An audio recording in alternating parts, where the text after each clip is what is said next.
Welcome back to Robert's Reviews.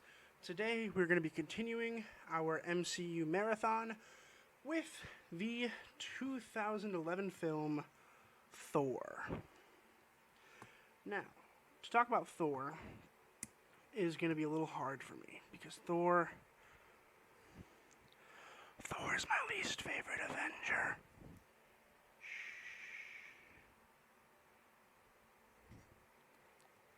That being said, the film wasn't awful.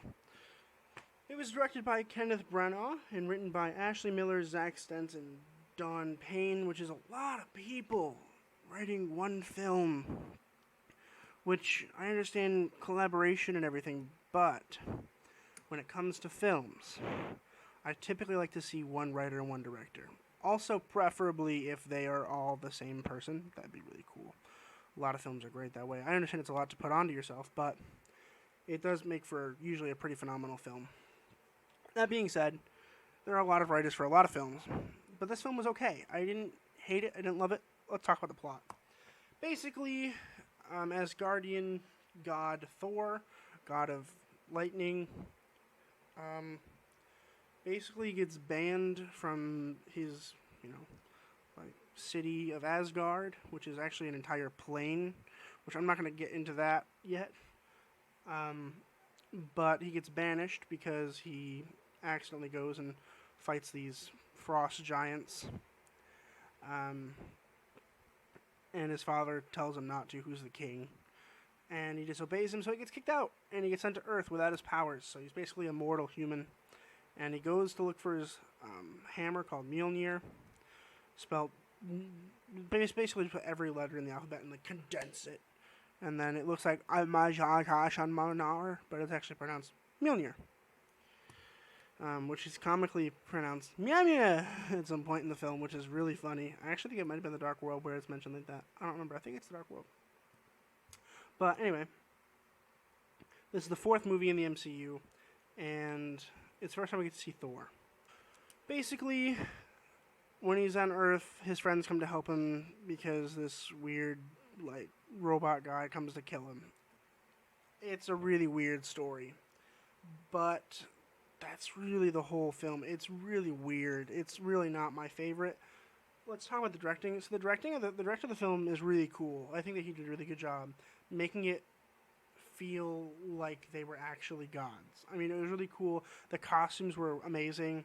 The set was gorgeous. And the way he shot the film was so cool. There's a lot of really cool angles in the film. If you get a chance to watch this film, watch it. And, make sure, if you want, you can watch the thing as I review them. That'd be really cool, because then you can leave me comments on what you thought about the film. If you have any comments about Thor, drop them in the comments below. But anyway, there were a lot of really cool angles in this film. I mean, you'll just, watch, and, the angles, from up here. It looks so cool. I mean, there's just so many cool, awesome things that the director did with this film. Directing was really, really solid. The issue that I had with this film, I think, was probably the writing, and I just think that it was a little sloppy. I think that there were some really funny moments, like when Thor is in the cafe, and he drinks, and he smashes the cup, and he goes, "Another!" And I think it's really funny because, he doesn't understand human culture, which is really cool, and they had to play with that a lot in this film, but then they just forget about it. Just for no reason at all, after the first Thor, he suddenly becomes somebody who can just live on Earth peacefully and fine, which is just really weird to me. I feel like they should have, in The Dark World, played around with the fact that he still doesn't quite understand human society a little bit more. They don't. We'll get there when we talk about The Dark World. The Dark World, fair warning, is my least favorite MCU film, except maybe Captain Marvel. But anyway, Thor 1 wasn't too bad. Let's talk about the acting.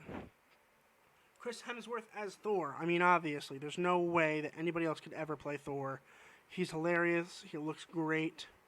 And I think that he's just did a really fantastic job. I mean, he's funny.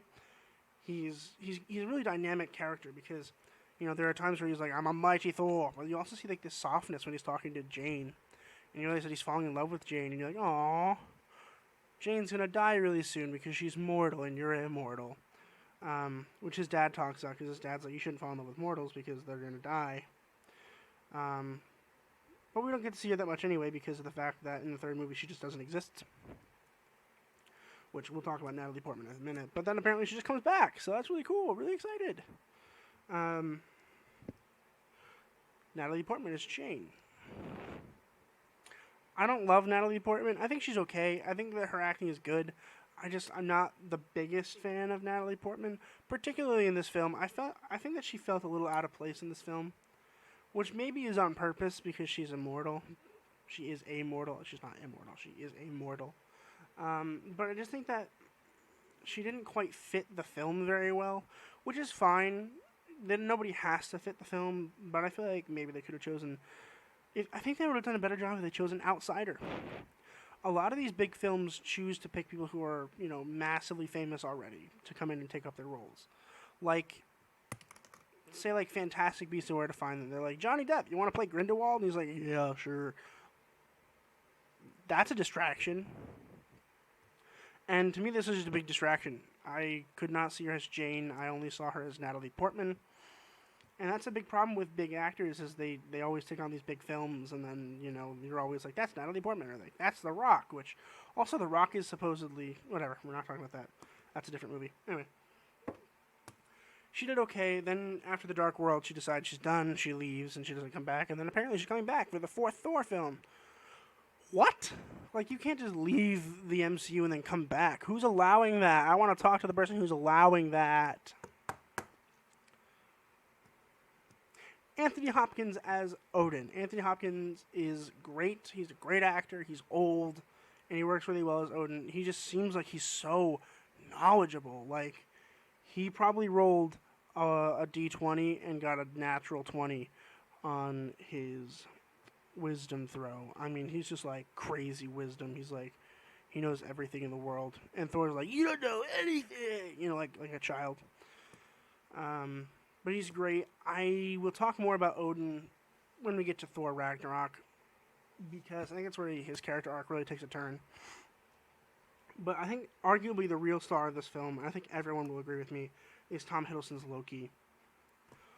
Oh, Loki's great. Loki is a phenomenal character because you never know if he's good or bad, ever. I still don't know. I mean, spoilers. If you haven't watched Infinity War, you're wrong. You should watch that. But he dies. And he dies, I guess, doing the right thing. But at first you're like, no, Loki, you son of a bitch, you can't do that.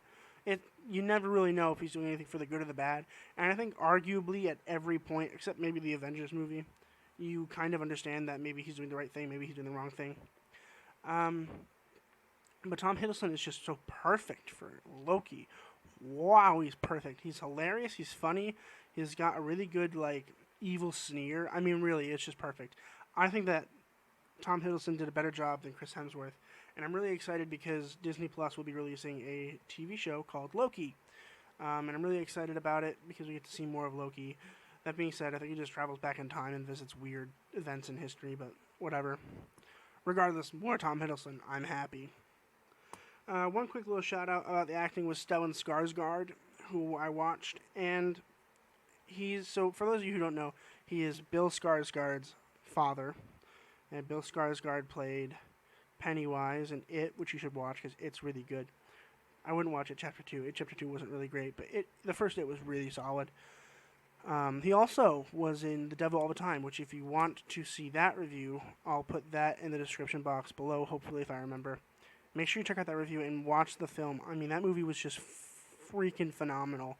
And that has Bill Skarsgård in it, who is the son to Stellan Skarsgård, who plays Professor Andrews in the film. And Professor Andrews, I just wanted to bring him up real quick because as though he wasn't a huge character in this film, he becomes really important in the Avengers. So I just wanted to bring that up real quick just to make sure you guys are aware that he does exist. And I'm not ignoring him because he was a minor character. He was a minor character, but that's the point. He becomes a major character in the Avengers, and then for some reason we don't really see him very much after that. There are some things that frustrate me about the MCU.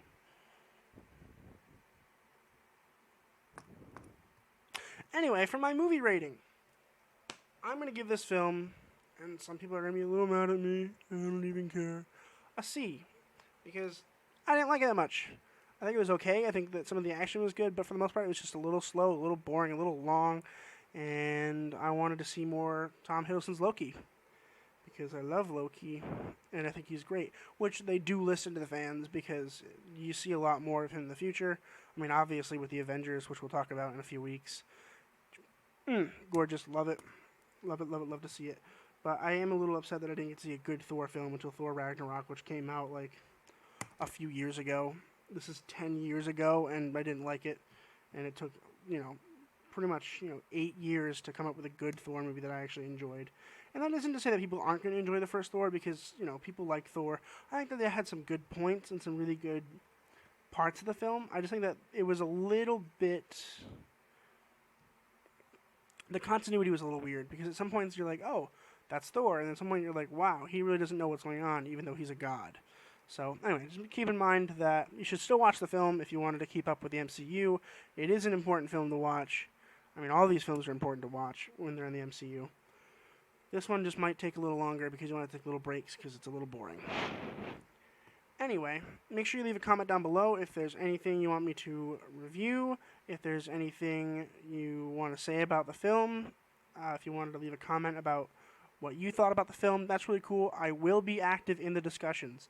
So if you leave a comment down below saying, well, I actually really like this film, blah, blah, blah, blah, blah, then I will respond with good points or maybe a counter argument. I'm okay with that. I will take the time out of my day to reply to some comments. So if you want to comment down below what you thought about the film, I will reply. And that goes for all of my videos. I will be checking the comments, and I will be checking on them, and I will reply to your comments. So make sure you're doing that, all right? And in the meantime, keep watching films, and I'll see you in the next video.